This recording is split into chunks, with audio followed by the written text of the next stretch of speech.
नमस्कार.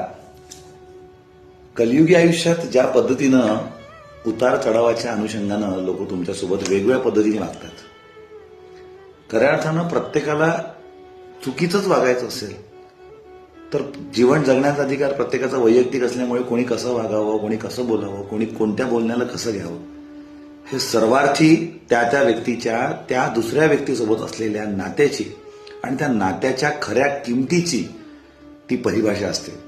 त्यामुळं कोण वाईट कोण बरोबर हे योग्य किंवा अयोग्य असं काहीच नसतं. खऱ्या अर्थानं आपल्याला जसं योग्य वाटतं त्या पद्धतीने समोरचा वागला की सर्व दुनिया गोड, आणि तसा वागला नाही तर मग आजपासून तू माझ्याशी बोलू नको. अशा पद्धतीने आपण ज्या पद्धतीनं आपण स्वतःला त्या संबंधामध्ये मागे आणतो, जर त्या मागे आणल्याने आपण सुखी राहत असू तर आपण अगदी योग्य करतोय.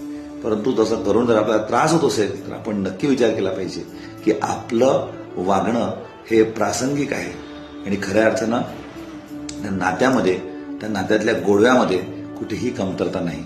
मग असं करून जर सुखच मिळत नसेल तर असं का करायचं याचा विचार केला पाहिजे. इतकंच बोलतो. नमस्कार.